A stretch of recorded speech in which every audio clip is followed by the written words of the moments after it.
Hi, and thanks for joining me today. Today I'm going to be doing a slightly different card than normal. I'm going to be using the Concord and 9th Triangle Turnabout. Now, turnabouts are fairly new in my stash, I have to be honest, and I have been playing with them non-stop. They can be a little bit tricky to work with, I have found. But once you get the technique down, they are absolutely fine. Now, today I am using the Tim Holtz stamp platform. I love this platform. It is ginormous. Whereas I have the regular, the I believe it's 6x6 Misty. For this, you definitely need to have a large stamping platform. Now, the Misty itself, I know it has a higher price point than Tim Holtz stamping platform, but since I've been using it, I've absolutely loved it. I had absolutely no issues with it at all, apart from because you can change the door around whether you're using rubber stamps or clear stamps. It does occasionally jam, but I mean it's not a big deal. You just move it backwards and forwards and then it moves again. It's absolutely fine. Now, going on to turnabout stamps. Turnabout stamps, if you see before, I was showing a load of plastic sheets. Those are all the different turnabout stamps. I guess you could call them guide sheets, line-up sheets, whatever you want to call them. Now, to use a turnabout, you have to have a turnabout piece of card, paper, whatever you want to call it, underneath. Now, mine is just a 6x6 piece of paper with an X drawn through the middle. Then what you do is you use your plastic sheet, which is the guide. Usually they do come with the stamps. You can buy them separately. I bought them separately, and I do have a lot that come with the stamps. I apologise for my dog barking in the background, but you need this because what you do is you line that plastic sheet up with the X that you've drawn on that piece of paper. Then you line your stamp up with it, making sure that you keep the X in the correct place. Pick up your stamp in the window of your stamping platform, Misty, or whatever it is you're using, and then you're ready to stamp. Now, the piece underneath, we'll just call it a turnabout paper. What I'm doing here is I am taping my regular card panel front onto that. I just don't want it to move while I'm stamping. So here I am inking it up, and I'm using the Pink Diamonds by Alternate. Today I'm going to be doing this in pinks and heat embossing the last step in gold. Now, I wasn't too happy with the coverage. It's a large stamp. I didn't get the coverage very well in any of the times that I inked, so I had to double ink all the way through the process. But it's absolutely fine because I'm using a stamp platform. Now here, this is a tip. When I first heard it, I was like, why wouldn't I remember to rotate the paper? Now, honestly, it is a big help, especially if you're heat embossing or whatever. If you lift up your paper, you are most likely going to forget where you were, what number you were on, how many turns you'd done or whatever. So it is just a good idea to put arrows so you can just remember to continue rotating it all the way around. So I've done one rotation. So I've turned my cardstock one time. Now I'm inking it up in the next pink colour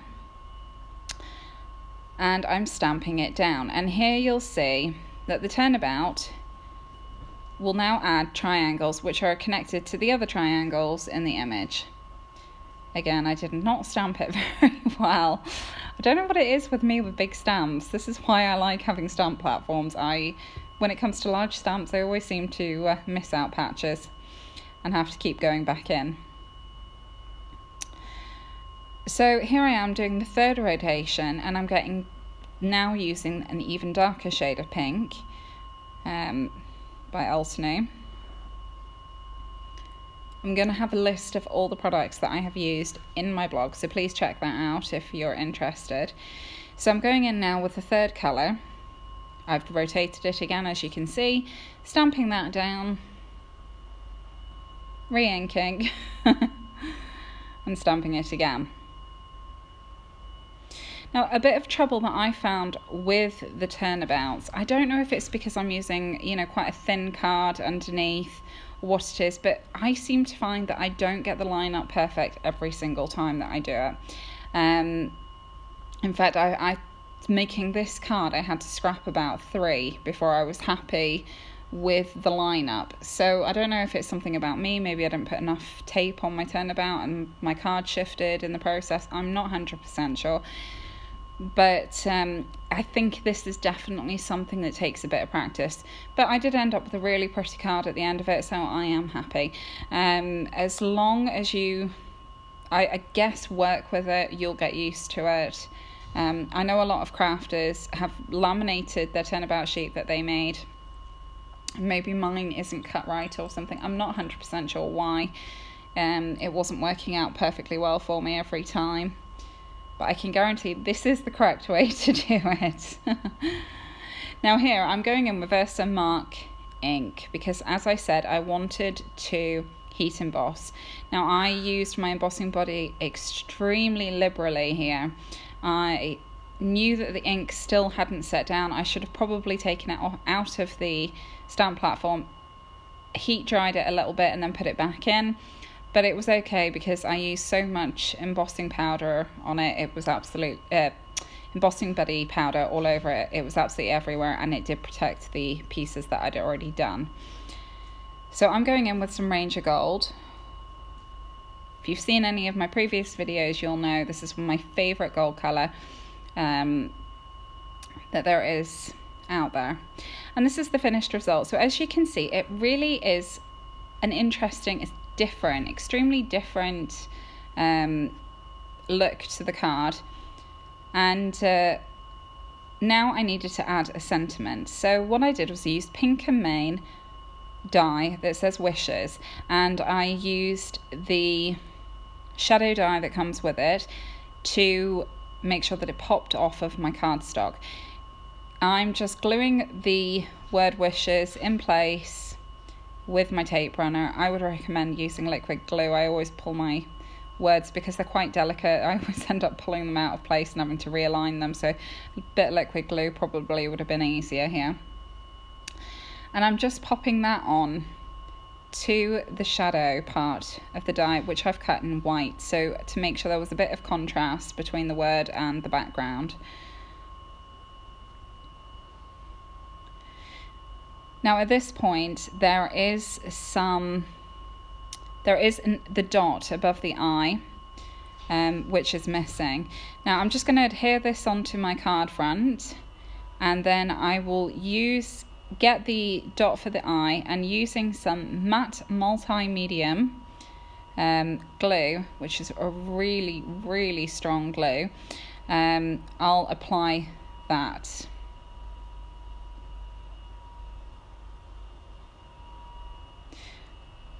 I have to say though, even though I did say it does take some practice and it does take some work, you can see mine is slightly out with the gold. I think it's probably because I went back in and stamped it twice after I'd taken it out of my stamp platform. I put it back in and re-stamped it, and maybe it wasn't completely lined up the second time. I'm not 100% sure. But I do have to say there is a massive variety with these turnabout stamps, and some of them are just absolutely stunning. I really love this triangle one.